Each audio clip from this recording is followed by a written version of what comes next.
The wind howled like a pack of wolves as Nathaniel Zimmerman urged his black gelding through the blinding snowstorm that had descended upon the Rocky Mountains without warning. It was December 1879, and he had been riding for 3 days straight from Golden, Colorado, trying to reach the trading post before the worst of the winter weather hit. He had miscalculated badly. The temperature had dropped so fast that ice crystals formed on his thick beard, and visibility had shrunk to barely 10 feet ahead. Just as he was considering finding shelter among the pines, his horse suddenly reared back, nearly throwing him from the saddle.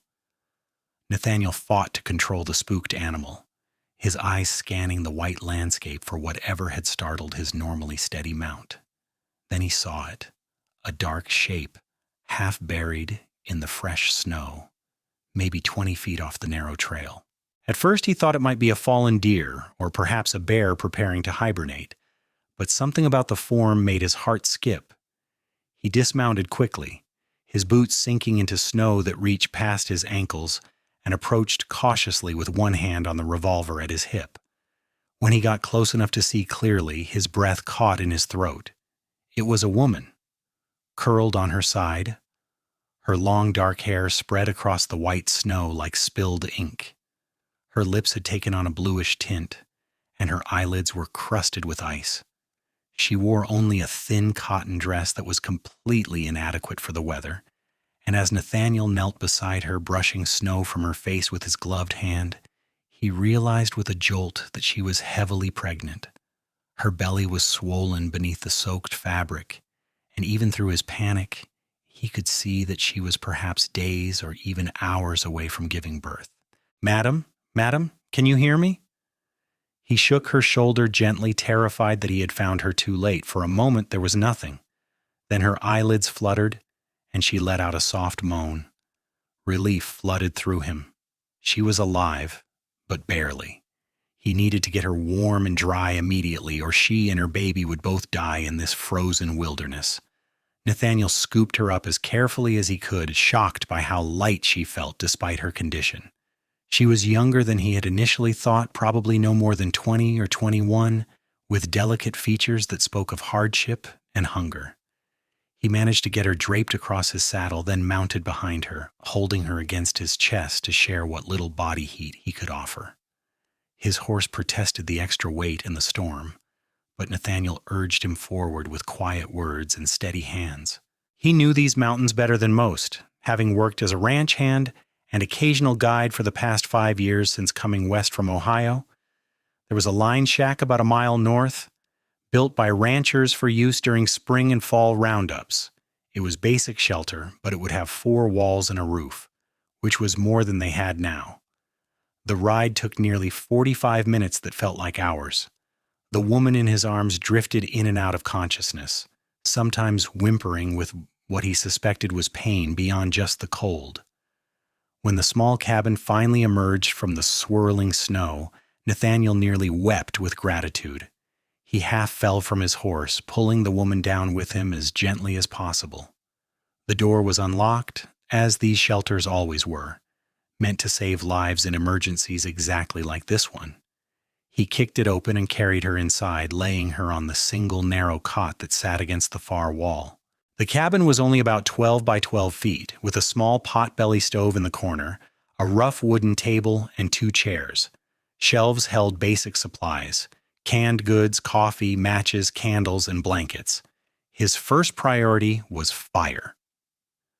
Nathaniel worked with practiced efficiency, his fingers clumsy from the cold but his mind clear. Someone had left kindling and firewood stacked beside the stove. Within minutes, he had flames crackling, and blessed warmth began to spread through the tiny space. Only then did he turn his full attention to the woman on the cot. Her dress was frozen in places where the fabric had gotten wet, probably from falling or crawling through the snow. He knew he needed to get her out of those clothes, but propriety warred with necessity. Necessity won. He found several wool blankets on the shelf and draped them over her before carefully working the dress off underneath, trying to preserve her modesty while also saving her life. Her skin was ice cold, her fingers and toes dangerously pale. He rubbed her hands and feet briskly, trying to restore circulation, terrified he would see the black discoloration that meant frostbite had already set in. After what felt like an eternity, her eyelids began to flutter again. This time, when they opened, he found himself looking into the deepest blue eyes he had ever seen. They were unfocused at first, confused and frightened. Then they sharpened, and she gasped, trying to sit up. Her hands immediately went to her swollen belly. "Easy, easy now," Nathaniel said, his voice coming out rougher than he intended. "You are safe. You are in a line shack about 15 miles northeast of Golden. I am Nathaniel Zimmerman. I found you in the snow. You were nearly frozen." She stared at him for a long moment, her chest rising and falling rapidly. Then her face crumpled, and tears began streaming down her cheeks. "I thought I was going to die," she whispered. "I thought we were both going to die." "You are alive, and so is your baby, far as I can tell," Nathaniel assured her. He pulled one of the chairs closer to the cot and sat down, giving her some space but staying close enough to help if needed. "What is your name? What were you doing out there alone in weather like this?" "Natalie," she said softly, her voice hoarse. "Natalie Foster. I was running away." Nathaniel waited, not pushing, letting her gather her thoughts. She pulled the blankets tighter around herself, and he noticed her hands were shaking, whether from cold, fear, or something else, he could not tell. "From my husband," she continued after a moment, her voice bitter. "Though he does not deserve that title. Thomas is a cruel man. I should never have married him, but I was 17 and stupid and thought I loved him. We lived in a mining camp north of here. He drank away every penny he made, and when he drank, he got mean. When I told him I was pregnant, I thought maybe it would change him. It only made things worse." Her hand moved protectively over her belly, and Nathaniel felt a surge of anger at a man he had never met. "So you left?" "I had to. Last night he came home drunk and angry because he had lost money gambling. He started hitting me, and I knew if I stayed he would kill me or the baby or both of us. I waited until he passed out, took what little food I could carry, and started walking. I was trying to reach Golden where I heard there were people who might help. Maybe a church or something. But I got lost when the storm hit, and I just kept walking until I could not walk anymore." Fresh tears spilled down her cheeks. "I laid down in the snow thinking at least it would be peaceful. I am sorry. I am so sorry." "You have got nothing to apologize for," Nathaniel said firmly. "You did what you had to do to survive. That takes more courage than most people ever have to find." He stood and moved to the shelves, pulling down cans and examining their contents. "When did you last eat?" "Yesterday morning. Maybe the morning before, time got confused." He found a can of beans and another of peaches, along with coffee and some hardtack crackers that were probably older than both of them combined but would still be edible. He set about preparing a simple meal, heating the beans in a small pot he found hanging from a nail on the wall. The smell of food filled the cabin, and he heard Natalie's stomach growl loudly. Despite everything, it made him smile. When the beans were hot, he served her a generous portion on one of the tin plates, along with some of the peaches and crackers. She ate like she was starving, which she probably was, barely pausing between bites. Nathaniel made himself a smaller serving and ate more slowly, watching her with concern. Color was starting to return to her cheeks, and her shivering had lessened now that the cabin was warming up. He was just thinking that maybe they had gotten through the worst of it when Natalie suddenly went rigid. Her face contorted with pain, and she doubled over as much as her pregnant belly would allow, a low moan escaping her lips. The tin plate clattered to the floor. "What is it?" Nathaniel demanded, though he already suspected the answer. "Contractions," she gasped when she could speak again. "I have been having them since yesterday, but they were far apart. Now they are getting closer." Her eyes went wide with fear. "Oh God, the baby is coming! The baby is coming now!" Nathaniel felt his blood run cold. He was a cowboy, good with horses and cattle and rope and rifle, but he knew absolutely nothing about delivering babies. The closest he had ever come was helping birth a foal once, and he strongly suspected that human babies were considerably different. But there was no one else. The storm was still raging outside, making travel impossible. They were miles from the nearest town or doctor. It was just the two of them in this tiny cabin, and nature was not going to wait for convenient circumstances. "All right," he said, trying to sound calmer than he felt. "All right, we can do this. Women have been having babies since the beginning of time, right? It is natural. Your body knows what to do." Natalie laughed, but it came out half-sob. "That is what they say. But this is my first, and I am terrified." "Me too," Nathaniel admitted honestly, and somehow that confession seemed to help them both. He rolled up his sleeves and started gathering what he thought they might need. More blankets, water, clean cloth from an old sheet he found in a trunk. He stoked the fire higher, making sure the cabin stayed warm. Then he pulled the table closer to the cot, laying out supplies like a surgeon preparing for an operation he had never performed.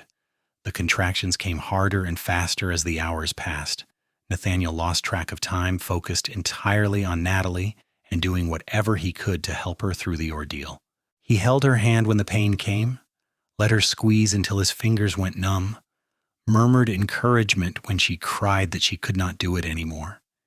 He wiped her forehead with cool cloths and helped her sip water between contractions. The cabin became its own little world, cut off from everything outside by walls of wind and snow. Night fell, or maybe it was just the storm darkening the sky further. Nathaniel lit candles, casting flickering shadows across the rough wooden walls. Natalie's face was flushed with exertion, her hair plastered to her forehead with sweat despite the winter cold outside. She was so young, he kept thinking, too young to be going through this alone, without her mother or a midwife or anyone who actually knew what they were doing. "I need to push," she gasped suddenly, her whole body tensing. "Oh God, I need to push right now." Nathaniel positioned himself where he could see what was happening, his heart pounding so hard he thought it might burst from his chest. "Then push," he told her, his voice steady even though his hands were shaking. "Push when your body tells you to." What followed was the longest, most terrifying hour of Nathaniel's life. Natalie pushed and screamed and cried, and he did his best to guide her through it, offering what comfort and assistance he could despite his complete lack of experience. He could see the baby's head crowning, dark hair slick with blood and fluid, and he was struck by both the horror and the miracle of what he was witnessing. "One more," he urged her. "Come on, Natalie, one more big push. I can see the head. You are almost there." She gathered every ounce of strength she had left, bore down with a guttural cry that seemed to come from the depths of her soul, and suddenly the baby slid free into Nathaniel's waiting hands.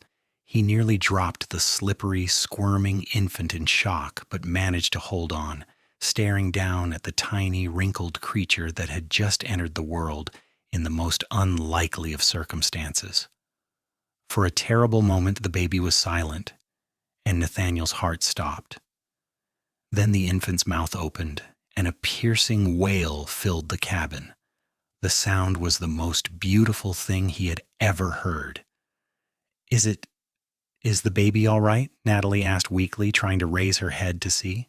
"The baby is perfect," Nathaniel said, his voice choked with emotion. He did not entirely understand. He grabbed one of the clean cloths and gently wiped the baby's face, then wrapped the infant in the softest blanket he could find. "It is a boy. You have a son." Tears streamed down Natalie's face as Nathaniel carefully placed the baby in her arms. She stared down at the tiny face with an expression of such pure love and wonder that Nathaniel felt like an intruder witnessing something too intimate for outside eyes. The baby had stopped crying and was making small snuffling sounds, his little fists waving in the air. "Hello," Natalie whispered. "Hello, little one. I am your mama. I am so sorry you had to come into the world like this, but we are alive. We are both alive, and we are going to be all right. Nathaniel dealt with the afterbirth and cleaned up as best he could with the limited supplies available. He helped Natalie get settled more comfortably on the cot with her son nestled against her chest, both of them wrapped in layers of blankets. Then he collapsed into one of the chairs, suddenly aware that he was exhausted down to his bones. The adrenaline that had carried him through the delivery was fading, leaving him shaky and overwhelmed. They had done it. Against all odds, in the middle of a blizzard, in a tiny cabin in the middle of nowhere, with no experience and no help, they had delivered a healthy baby. It seemed impossible, and yet the proof was right there, a new life that had not existed hours ago. "Thank you," Natalie said softly, drawing his attention back to her. She was looking at him with those impossibly blue eyes, and there was something in her expression that made his chest tighten. "You saved our lives. Both of us. I do not even know you, and you risked everything to help us. How can I ever repay that?" "You do not owe me anything," Nathaniel said gruffly, uncomfortable with her gratitude. Any decent person would have done the same. "But not everyone is decent," she replied. "I learned that the hard way. You are a good man, Nathaniel Zimmerman, better than you probably realize." He did not know what to say to that, so he changed the subject. "What are you going to name him?" Natalie looked down at her son, gently stroking the soft, dark hair on his head. "Samuel," she said after a moment, "after my father. He died when I was 12, but he was the kindest man I ever knew. I want my son to grow up to be like him." "Samuel is a good, strong name," Nathaniel agreed.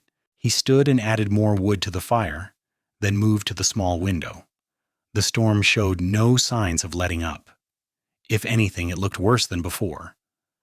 "We are going to be stuck here for at least another day, maybe 2. That will give you time to recover a bit before we try to make it back to Golden."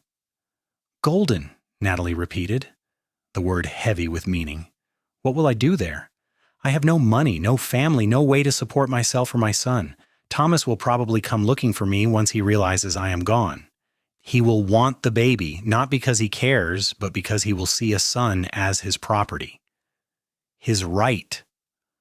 The fear in her voice made Nathaniel's jaw clench. "He will not get near you or Samuel," he promised, the words coming out with more vehemence than he intended. "I will make sure of that." She looked at him with surprise. "Why would you do that? You already saved us. You do not owe us anything more." "Maybe I want to," Nathaniel said simply. The truth was, he did not fully understand his own motivations. He had found this woman and helped her because it was the right thing to do, but somewhere in the course of this long, strange night, something had shifted. Looking at her holding her newborn son, seeing the strength and courage it had taken for her to leave an abusive situation and fight for survival in impossible conditions, he felt something stir in his chest that he had not felt in years, maybe ever. He was 32 years old, had never been married, had spent most of his adult life drifting from one ranch to another, one town to the next. He had told himself he liked the freedom, the lack of ties, but lately he had begun to feel the hollowness of that existence. Watching Natalie with little Samuel, he felt a strange longing for something he had convinced himself he did not need: a family, a purpose beyond just surviving day to day. The storm raged through that night and into the next day. Nathaniel kept the fire going, prepared simple meals from the canned supplies, and gave Natalie and Samuel what privacy he could in the small space. He spent a lot of time outside with his horse, making sure the animal had shelter in the small lean-to attached to the back of the cabin and enough of the hay stored there to keep him fed. The cold and wind were brutal, but they also gave him time to think. By the second night, the storm had finally begun to ease. Natalie was moving around more, recovering with the resilience of youth and necessity.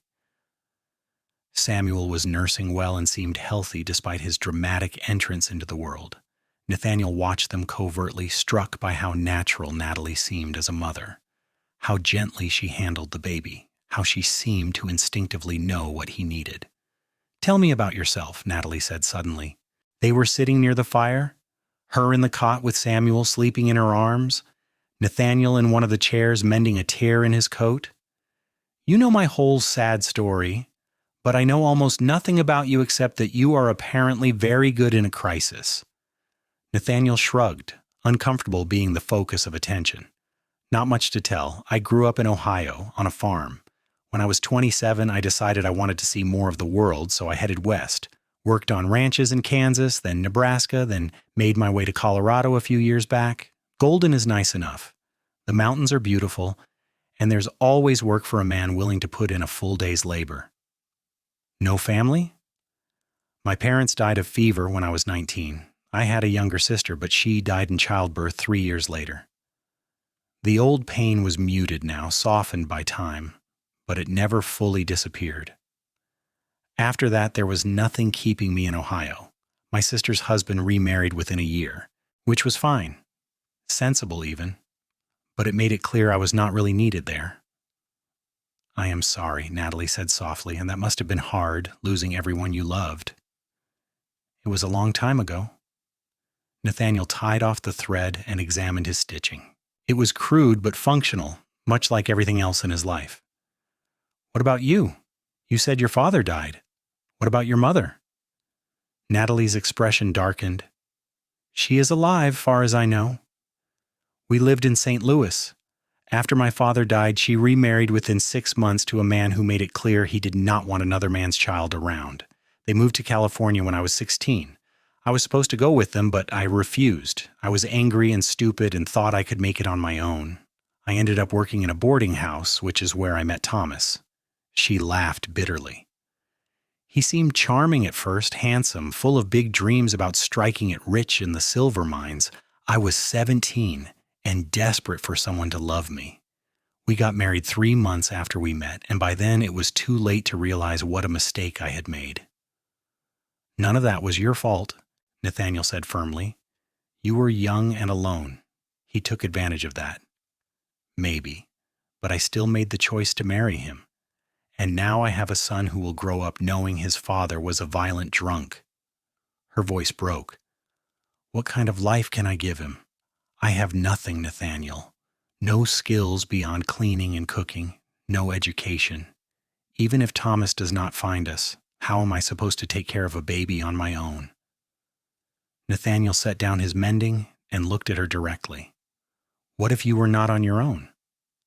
Natalie met his eyes, confusion evident on her face. What do you mean? He took a deep breath, hardly believing what he was about to propose. They had known each other for barely 2 days. It was insane, and yet somehow it felt like the most sensible thing he had ever considered. Marry me, he said simply. Natalie stared at him like he had lost his mind. What? Marry me, Nathaniel repeated, warming to the idea even as he spoke it aloud. Think about it. You need protection and support. Samuel needs a father, a real father, who will treat him right. I have a steady job working on the Westbrook Ranch just outside Golden.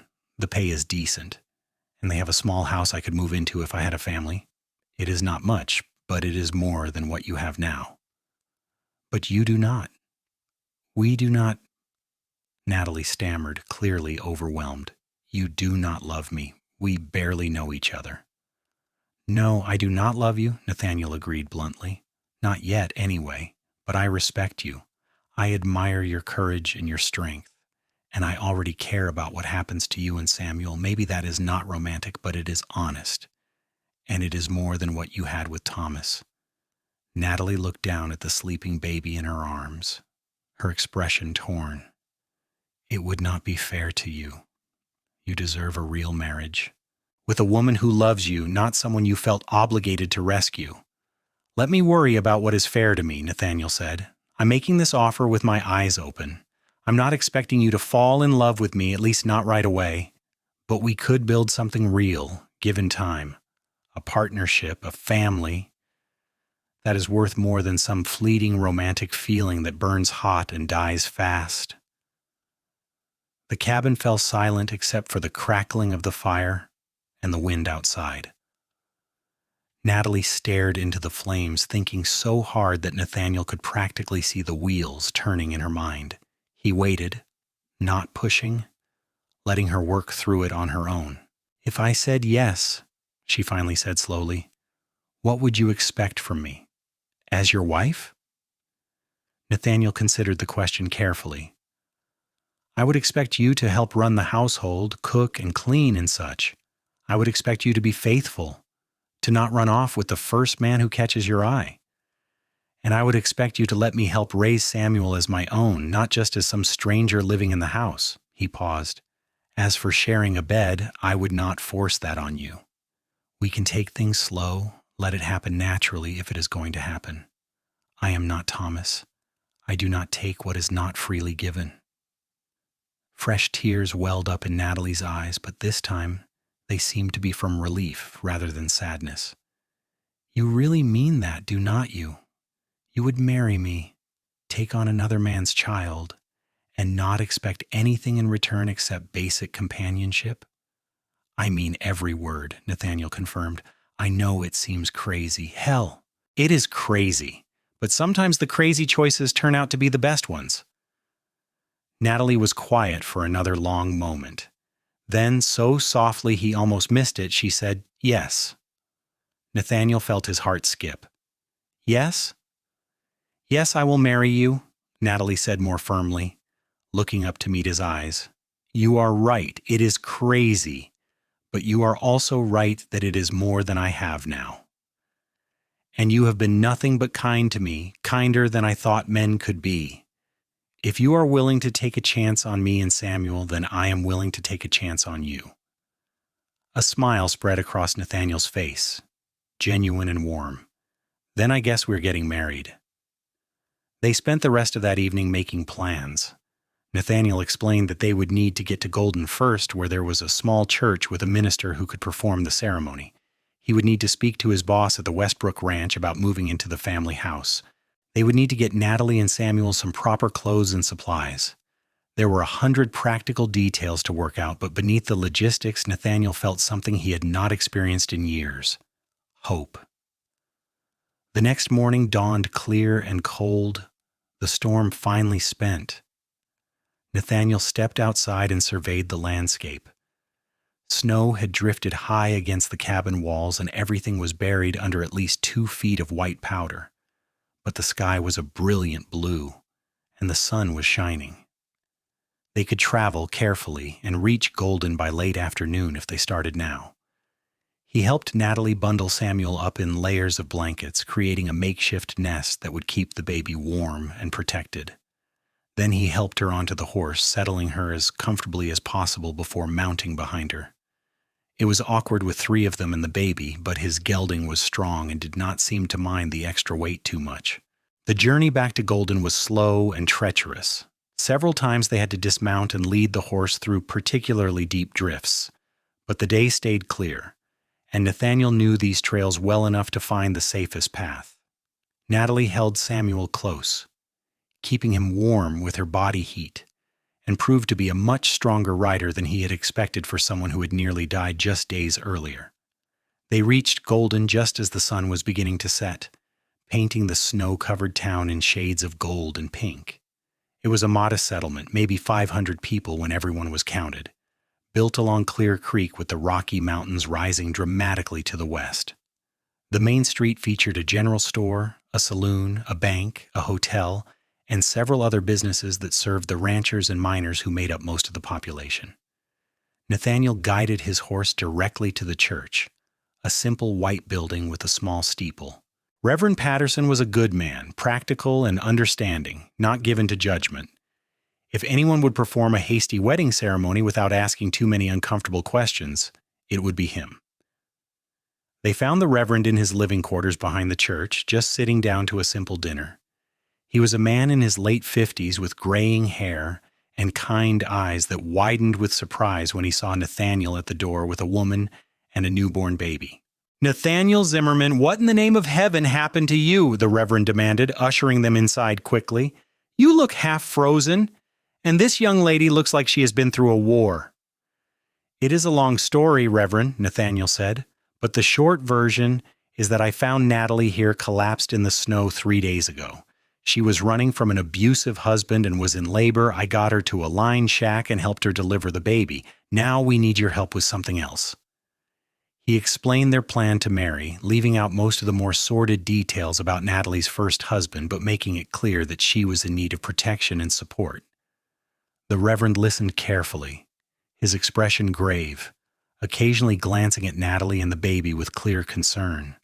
When Nathaniel finished, Reverend Patterson was quiet for a moment. Then he said, "This is highly unusual, you understand. The girl is already married, even if the marriage was unhappy. I cannot perform a new ceremony while she is still legally bound to another man." Natalie spoke up for the first time, her voice steady despite her obvious exhaustion. "Thomas Foster is not my husband anymore. He broke those vows every time he raised his hand to me, every time he put whiskey before his family, every time he made me fear for my life. I do not care what the law says. In the eyes of God, I believe I am free of him." The Reverend studied her for a long moment, and Nathaniel could see the internal struggle on his face. Finally, he sighed. "I suppose the Lord works in mysterious ways, and it seems to me that he put you in Nathaniel's path for a reason. If you are both certain this is what you want, I will perform the ceremony. But I want you to understand the seriousness of marriage vows. They are not to be entered into lightly, even under unusual circumstances." "We understand, Reverend," Nathaniel assured him. "And we are both certain." The ceremony was simple and brief, performed right there in the Reverend's sitting room with his housekeeper called in to serve as a witness. Nathaniel did not have a ring to give Natalie, which bothered him, but she squeezed his hand and whispered that it did not matter. When the Reverend pronounced them husband and wife, Nathaniel felt the weight of responsibility settle onto his shoulders. He had just committed to caring for this woman and her child for the rest of his life. It was terrifying and exhilarating in equal measure. After the ceremony, Reverend Patterson's housekeeper insisted on feeding them a hot meal and putting Natalie and Samuel in a spare bedroom for the night. Nathaniel slept on a couch in the sitting room, too exhausted to do anything but collapse. Tomorrow would be soon enough to figure out the next steps. The next morning, Nathaniel rode out to the Westbrook Ranch alone, leaving Natalie and Samuel safely at the church. He needed to speak with his boss and explain the situation. The ranch was about 5 miles outside of town, a sprawling operation that ran several hundred head of cattle and employed a dozen hands. Nathaniel had been there for almost 3 years, longer than he had stayed anywhere else, and had a good reputation as a reliable worker. He found Edgar Westbrook in the barn, inspecting a mare that had thrown a shoe. Edgar was a big man in his 50s, weathered and tough but fair. He listened without interrupting as Nathaniel explained what had happened over the past few days and his decision to marry Natalie. When Nathaniel finished, Edgar was quiet for a long moment, chewing on his pipe. Then he said, "That is quite a story, Zimmerman. Most men would have just kept riding when they found that girl, taken her to town and washed their hands of the situation." "I could not do that," Nathaniel said simply. "No, I do not suppose you could." Edgar studied him with shrewd eyes. "You are asking about the family house." "Yes, sir, I know it has been empty since the Hendersons moved on last spring. I was hoping I could rent it, or we could work out some arrangement where it comes out of my wages." Edgar nodded slowly. "House is just sitting there going to waste. Tell you what, you can have it rent-free for the first 6 months while you get your family settled. After that, we will work something out that is fair. But I expect you to keep working hard, no slacking off just because you have got a wife now." Relief flooded through Nathaniel. "Thank you, sir. You will not regret this." "See that I do not," Edgar replied gruffly, but there was a hint of a smile around his pipe. "Bring your wife and the baby out tomorrow. My wife Martha will want to meet them, and she has probably got baby things stored away from when our own kids were small. Might as well put them to good use." The house Edgar was providing turned out to be a small but sturdy 2-room cabin about a quarter-mile from the main ranch buildings. It had a bedroom, a main room that served as kitchen and living space, and a small loft that could be used for storage or eventually for children when they got older. It was not fancy, but it had a good roof, solid walls, glass windows, and a stone fireplace. After years of living in bunkhouses and line shacks, it seemed like a palace to Nathaniel. He and Natalie moved in 2 days after the wedding, with help from some of the other ranch hands who were curious about the boss's newest employee bringing home a ready-made family. Martha Westbrook proved to be a kindly woman who showed up with baskets of food, baby clothes, blankets, and all manner of household goods to help them get started. "Welcome to the Westbrook Ranch," Martha said warmly, clasping Natalie's hands. "I am so glad Nathaniel found you. He has always been too much of a loner, that one. It is good to see him settling down." That first week was an adjustment for both of them. Nathaniel continued his regular work with the cattle and horses, rising before dawn and often not returning until after sunset. Natalie stayed home with Samuel, learning the rhythms of motherhood and making the cabin into something that felt like a home. She cooked and cleaned, mended clothes, and slowly began to recover from the ordeal she had been through. At night, Nathaniel slept on a bedroll near the fireplace while Natalie and Samuel took the bedroom. It felt awkward and formal, more like roommates than a married couple, but neither of them pushed for anything different. They were still strangers in many ways, circling each other carefully, learning how to coexist in the same space. But gradually, over weeks and then months, something began to shift. Nathaniel started coming home to hot meals and a warm cabin that smelled of bread and coffee. Natalie started having conversations ready, sharing small details about her day, asking about his work. Samuel grew rapidly, as babies do, and Nathaniel found himself increasingly charmed by the infant. He would sit by the fire in the evenings, letting Samuel grip his finger with surprising strength, making silly faces just to see the baby smile. One evening in late February, Nathaniel came home to find Natalie crying at the kitchen table. Alarmed, he rushed to her side. "What is wrong? Is Samuel all right?" "Samuel is fine," she assured him, wiping at her eyes with her apron. "I am just being foolish." "What happened?" Nathaniel asked more gently, pulling up a chair beside her. Natalie took a shaky breath. "I went into town today to buy some thread at the general store. Thomas was there." Nathaniel felt his blood run cold. "Did he see you?" "Yes. He was drunk, of course. Started yelling at me in front of everyone, calling me names, demanding I come back with him. He tried to grab my arm, but Mr. Henderson from the general store stepped in and told him to leave. Thomas threatened to come out here and take Samuel away from me. He said the baby belonged to him, that I had no right to run off with his son." Rage burned hot in Nathaniel's chest. "He is not getting anywhere near you or Samuel. I promise you that." "But what if he does?" Natalie asked, her voice small and frightened. "What if he shows up here? What if he has legal rights because he is Samuel's real father? Our marriage might not even be valid since I was already married when we did it." Nathaniel took her hands in his, holding them firmly. "Listen to me. Natalie, you are my wife. Samuel is my son. I do not care what any law says about blood or legal rights. I will protect both of you with my life if I have to. Thomas Foster will not take you away from here. Do you understand?" She nodded, tears still streaming down her face. Then impulsively, she leaned forward and buried her face against his chest. Nathaniel froze for just a moment, then slowly wrapped his arms around her, holding her while she cried. It was the first time they had really touched since he had delivered Samuel, and he was struck by how small and fragile she felt, yet how strong he knew her to be. From that night on, something changed between them. The walls they had both carefully maintained began to come down. Natalie started touching his arm when she spoke to him, leaning against him slightly when they sat together in the evenings. Nathaniel found excuses to stay home longer in the mornings, to come back earlier in the afternoons just to spend more time with his unexpected family. He also kept his promise about protecting them. He bought a new rifle and made sure it was always loaded and within reach. He taught Natalie how to shoot, spending several afternoons setting up targets behind the cabin and walking her through the basics of loading, aiming, and firing. She proved to be a quick learner, and knowing she could defend herself if necessary helped ease some of his worry. Thomas never did show up at the cabin, though Nathaniel heard through the ranch grapevine that he had been making noise in town, getting drunk and complaining about his runaway wife.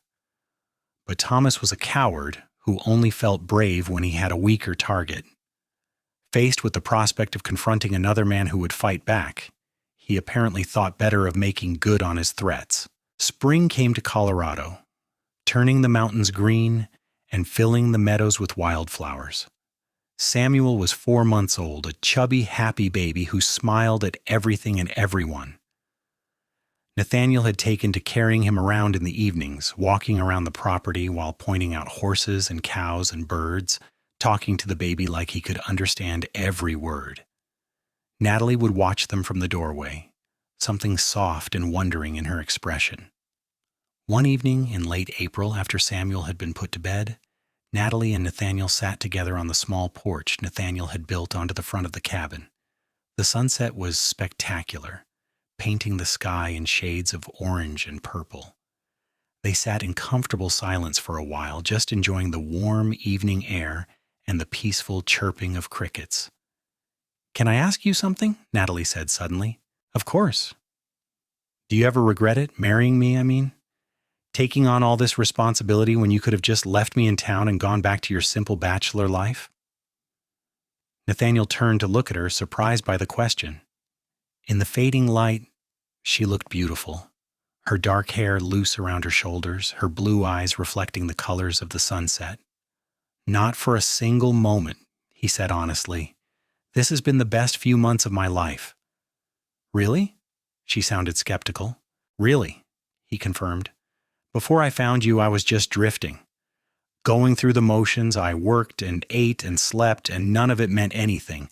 Now I wake up with a purpose. I have a family to provide for, a home to take care of, people who need me." He paused, then added more quietly, "People I need too, though I did not realize it until now." Natalie was quiet for a moment, then she reached over and took his hand, lacing her fingers through his. "I think I am falling in love with you," she whispered. "I did not expect it. I thought maybe we would just be partners, like you said, helping each other survive. But somewhere along the way, it became more than that, at least for me." Nathaniel's heart was pounding so hard he was sure she could hear it. "For me, too," he admitted. "I have been wanting to tell you, but I did not want to push. You have been through so much. I wanted you to have time to heal, to feel safe." "I do feel safe," Natalie said, squeezing his hand.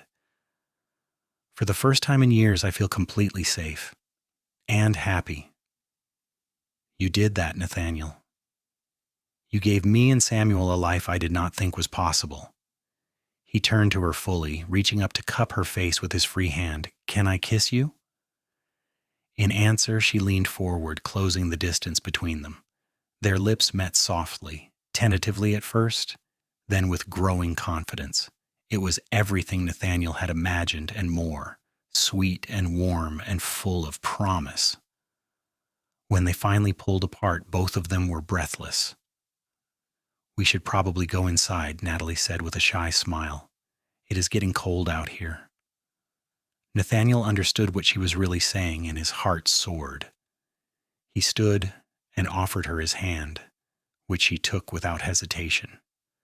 Together they walked back into the cabin, shutting the door on the outside world and all its troubles. That night marked a turning point in their marriage. The formality between them dissolved completely, replaced by genuine intimacy and affection. They became true partners in every sense of the word, sharing not just a home and responsibilities, but also their hopes, fears, and dreams for the future. Summer arrived, hot and dry. Nathaniel worked long hours helping with the cattle drive to higher pastures, but he always made time for his family.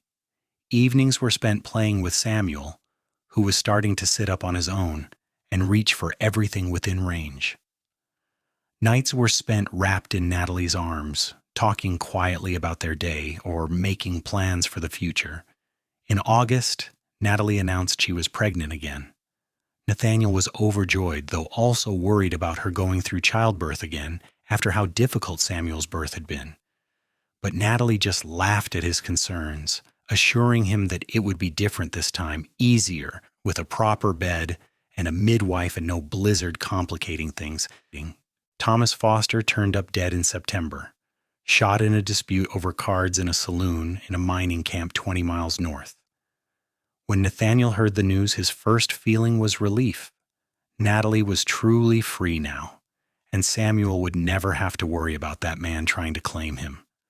They buried the truth about Samuel's paternity deep, and as far as anyone in Golden knew, Nathaniel was the boy's father in every way that mattered. Fall came, and with it the roundup and preparations for winter. Nathaniel had saved up enough money to make some improvements to the cabin, adding a small addition that would serve as a nursery for the new baby. He also bought Natalie a ring, a simple gold band with a tiny chip of turquoise set into it. When he slipped it onto her finger, she cried and kissed him and told him she loved him at least a dozen times. Their daughter was born in March of 1880, during a gentle spring rain that made everything smell fresh and green. Martha Westbrook served as midwife, and true to Natalie's prediction, the birth was much easier than Samuel's had been. They named her Rose Elizabeth, and she had her mother's blue eyes and her father's dark hair. Samuel, now 10 months old and toddling everywhere, was fascinated by his baby sister and wanted to help with everything. Life settled into a comfortable rhythm. Nathaniel continued to work at the Westbrook Ranch, eventually being promoted to foreman, which came with better pay and even more responsibility. Natalie proved to be an excellent manager of their household, stretching every penny and making their small cabin into a true home. Samuel grew into a bright, energetic boy who loved horses and followed his father everywhere when allowed. Rose was a sweet-natured baby who rarely cried and seemed to find joy in everything.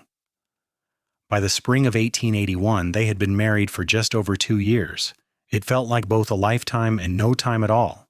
One evening, sitting on their porch watching Samuel chase fireflies while Rose slept peacefully in Natalie's arms, Nathaniel felt a wave of contentment so profound it almost hurt. "Do you remember that day I found you in the snow?" he asked quietly. Natalie smiled, leaning her head against his shoulder. "Every single detail. I remember thinking I was going to die, that Samuel and I both were. I remember the cold and the fear, and then suddenly you were there, like an answer to a prayer I had not even managed to say. I think about it a lot," Nathaniel admitted, "about how many things had to go exactly right for us to end up here. If the storm had come a few hours earlier or later, if I had taken a different trail, if I had not seen you in the snow, any one of those things changes, and we never meet." "Fate," Natalie said simply. "Some people believe everything happens for a reason. I never did, not until that day. Now I cannot help but think that maybe we were meant to find each other." Nathaniel pulled her closer, pressing a kiss to the top of her head. "Whatever it was, I am grateful for it. You and the kids, this life we have built together, it is everything I never knew I wanted." "Me too," Natalie whispered. "I love you." Nathaniel Zimmerman. More than I ever thought it was possible to love another person. "I love you too," he replied. "Both of you. All of you. Forever." The years that followed brought the usual mixture of joy and hardship that makes up any life. There were good years when the cattle brought high prices and they had money to spare. There were bad years when drought or disease meant they had to scrimp and save. Samuel started school in Golden, walking the 5 miles each way with other ranch children. Rose proved to be a natural with animals, charming even the most temperamental horses with her gentle presence. In 1883, they had another son, whom they named James Matthew. 2 years later, another daughter arrived, Clara Ann. Their cabin, which had once seemed spacious for 2 people, was now bursting at the seams with 4 children and all the chaos that entailed. But Nathaniel and Natalie would not have changed a thing. Every child was loved and wanted, every addition to their family a blessing.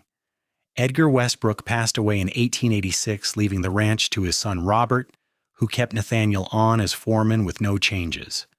By then, Nathaniel had become an integral part of the ranch operation, and Robert trusted him implicitly to handle the day-to-day work. Samuel, at age 7, was already showing signs of being a natural horseman, spending every free moment in the stables. He knew the truth about his birth now, having been told in age-appropriate terms that Nathaniel was not his biological father, but had chosen to be his father in every way that mattered. It had not changed anything between them. Samuel still looked up to Nathaniel with complete adoration and still introduced him proudly as his pa to anyone who would listen. In the summer of 1887, 8 years after that fateful day in the blizzard, Nathaniel took a rare afternoon off from work. He and Natalie left the children with Martha Westbrook and rode up into the mountains, following trails that wound through pine forests and meadows filled with wildflowers. They brought a picnic and found a spot near a clear stream, spreading a blanket and unpacking the food Natalie had prepared. "I cannot remember the last time we did something like this," Natalie said, lying back on the blanket and looking up at the blue sky through the branches. "Just the two of us. No children demanding attention, no chores to do." "It has been too long," Nathaniel agreed, settling down beside her and taking her hand. At 39 years old, he felt the years in his joints and muscles after long days of hard work, but his heart was young when he looked at his wife. She was 30 in age, still beautiful, with a few more lines around her eyes and a maturity that only made her more attractive to him. "I have been thinking," Natalie said, rolling onto her side to face him. "Do you remember what you said when you proposed to me about building something real, a partnership, a family?" "I remember every word of that conversation," Nathaniel assured her. "We did it," she said, her eyes bright with emotion. "Everything you said we could build together we actually did, and it turned out even better than I imagined." Nathaniel cupped her face in his hand, stroking her cheek with his thumb. "Best decision I ever made was asking you to marry me. Second best was stopping to check on what I thought was a lump of snow on the trail." Natalie laughed. That bright, joyful sound he never got tired of hearing. "You saved my life that day. You saved both our lives, and then you gave us a reason to keep living, a reason to be happy. I do not think I could ever repay that debt." "There is no debt," Nathaniel said firmly. "You gave me just as much as I gave you. Before I found you, I was just existing, going through the motions. You gave me a purpose, a family, a reason to come home every night. You made me happier than I ever thought possible. If anything, I owe you." She kissed him then long and deep, with all the passion and affection that 8 years of marriage had built between them. When they finally pulled apart, both of them were breathless and smiling.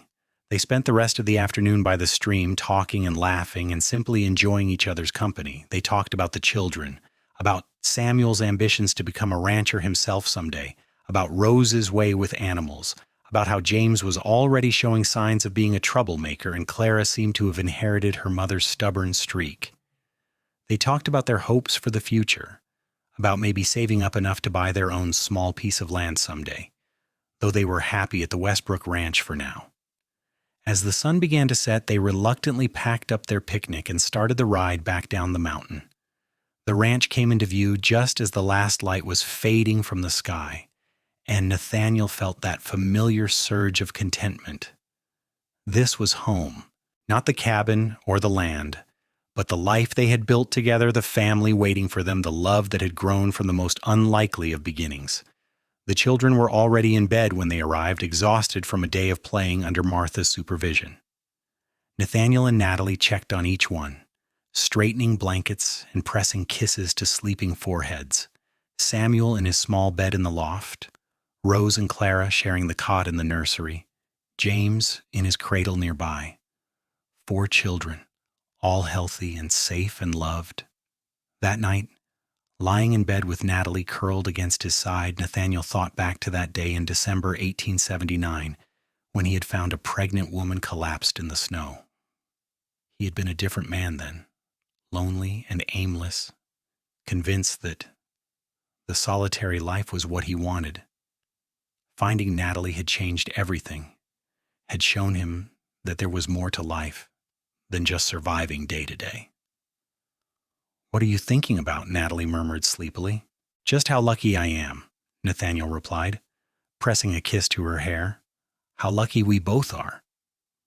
"The luckiest," she agreed, snuggling closer. "I love you, Nathaniel." I love you too, he whispered, always and forever. The years continued to roll by, bringing new challenges and joys. By 1890, Samuel was 11 and already working part-time on the ranch, learning everything he could from his father. Rose, at 9, had become inseparable from the ranch's horses, with a particular talent for gentling the wildest colts. James and Clara, at 5 and 3 respectively, were a whirlwind of energy that kept Natalie constantly busy. In 1892, Nathaniel and Natalie welcomed their 5th and final child, a son they named Daniel Paul. His arrival was unexpected but no less welcomed than any of their other children. At 45 and 35, they figured they were probably done having babies, but they threw themselves into loving Daniel with the same devotion they had shown all their children. The cabin that had once housed just the two of them had long since been expanded multiple times, now a proper house with 4 bedrooms, a large kitchen, and even a sitting room. Nathaniel had built most of the additions himself over the years, with help from the ranch hands and the older children. It was still not fancy, but it was sturdy and warm and filled with love and laughter. Samuel left home in 1895 at age 16 to work on a ranch in Wyoming. It was hard letting him go, but Nathaniel and Natalie both knew it was part of growing up, of becoming his own man. He wrote letters regularly, full of details about his work and the new places he was seeing. He always signed them, "Your loving son," and Nathaniel treasured every single one. Rose showed no interest in leaving, perfectly content to stay on the Westbrook Ranch and work with the horses. By 18, she had developed a reputation as one of the best horse trainers in the county, and people came from miles around to have her work with their difficult animals. In 1900, as the new century dawned, Nathaniel and Natalie celebrated their 21st wedding anniversary. It fell on a cold January day, much like the one when they had first met, and they marked it quietly with a special dinner and an exchange of small gifts. Nathaniel gave Natalie a new shawl he had ordered from a catalog, deep blue like her eyes. She gave him a pocket watch engraved with the words, "To my hero, forever yours." 21 years, Natalie marveled, holding the shawl close. Sometimes it feels like yesterday that you found me in the snow. Other times it feels like we have been together forever. Both are true, Nathaniel said, pulling her into his arms. They stood together in front of the fire, swaying slightly to music only they could hear. The children were all in bed, the house quiet around them. "I have loved you for 21 years, but it also feels like I have loved you my whole life." "Do you ever wonder what would have happened if you had not stopped that day?" Natalie asked. "If you had just kept riding?" "I wonder sometimes," Nathaniel admitted, "but I always come to the same conclusion. I think my life would have been half-lived, empty in ways I would not have even understood. Finding you, building this life with you, it gave meaning to everything. You and the children, you are my purpose, my joy, my reason for being." Tears glimmered in Natalie's eyes. "You gave me the same gift. You took a broken, scared girl and showed her what love really means. You took a baby that was not yours and raised him as your own. You built a family from nothing, and you did it with patience and kindness and more love than I thought existed in the world." They kissed, slow and tender, a reaffirmation of vows spoken 2 decades earlier in a preacher's sitting room. Outside, snow began to fall, soft flakes drifting down from the dark sky. But inside their house, built by love and sustained by devotion, everything was warm and safe. The years that followed brought the inevitable changes that time brings. Children grew up and started lives of their own. Samuel eventually married and started his own ranch in Montana, making Nathaniel and Natalie grandparents for the first time.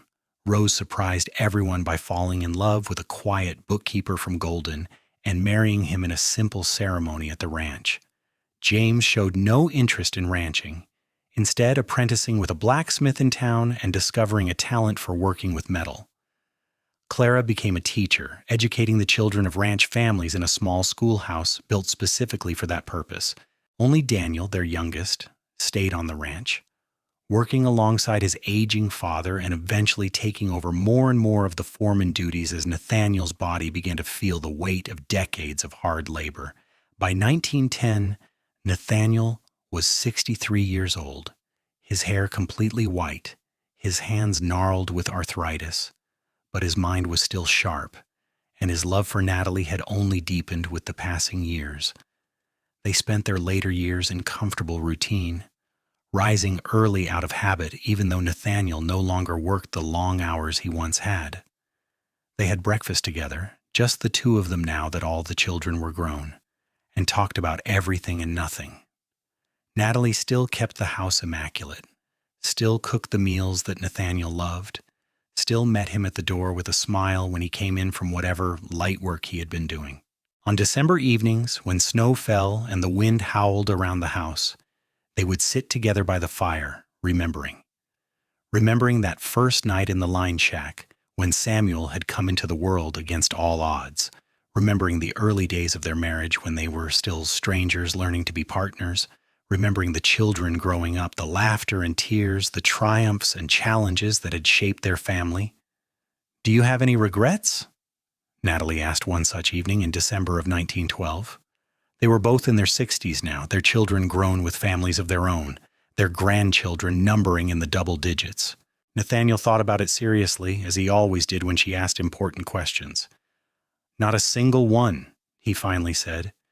"Maybe I would change small things here and there, moments when I could have been more patient or more understanding. But the big things, the important choices, I would not change any of them, would you?" "Never," Natalie said firmly. She leaned her head on his shoulder, fitting against him as perfectly as she had 33 years earlier. "Leaving Thomas was terrifying, but it brought me to you. Agreeing to marry a stranger was insane, but it gave me a life beyond my wildest dreams. Every hard moment, every struggle, every fear, it was all worth it because it led to this."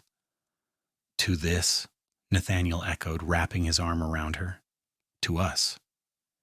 They sat in silence for a while, watching the flames dance. Outside, snow continued to fall, blanketing the world in white. But here in the house they had built together, surrounded by memories of a life well lived and love that had only grown stronger with time, they were content.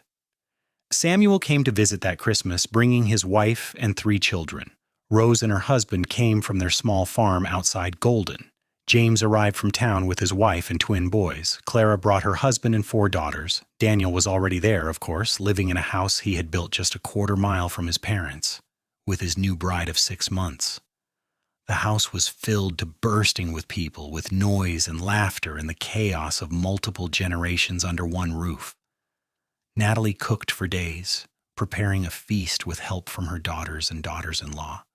Nathaniel held court in his favorite chair, grandchildren climbing on his lap and begging for stories about the old days. On Christmas Eve, after the youngest children had been put to bed and the adults were sitting around enjoying coffee and pie, Samuel raised his glass. "I would like to make a toast," he announced, and the room quieted. "To Ma and Pa, who taught all of us what real love looks like. Pa, you took me in when you did not have to, raised me as your own, and never once made me feel like anything less than your son. Ma, you survived things that would have broken most people, and you built a family that is strong and loving because of your example. We are all here because of you two, and the choice you made to build a life together. So here is to you, and to many more years together." To Ma and Pa, everyone chorused, raising their glasses. Natalie was crying openly, and even Nathaniel had to wipe at his eyes. Looking around at all these people, his children and grandchildren, the family that had grown from that desperate gamble in 1879, he felt overwhelmed with gratitude. Later, after everyone had gone to bed in various rooms and corners of the house, Nathaniel and Natalie lay together in their bed, listening to the sounds of their family sleeping around them.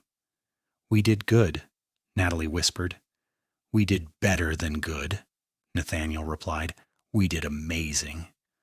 Look at what we built, Natalie. Look at all those people out there, all those lives that exist because we found each other." "Because you saved me," she corrected. "Because we saved each other," he countered. I was as lost as you were, just in a different way. We saved each other, and then we built something beautiful together."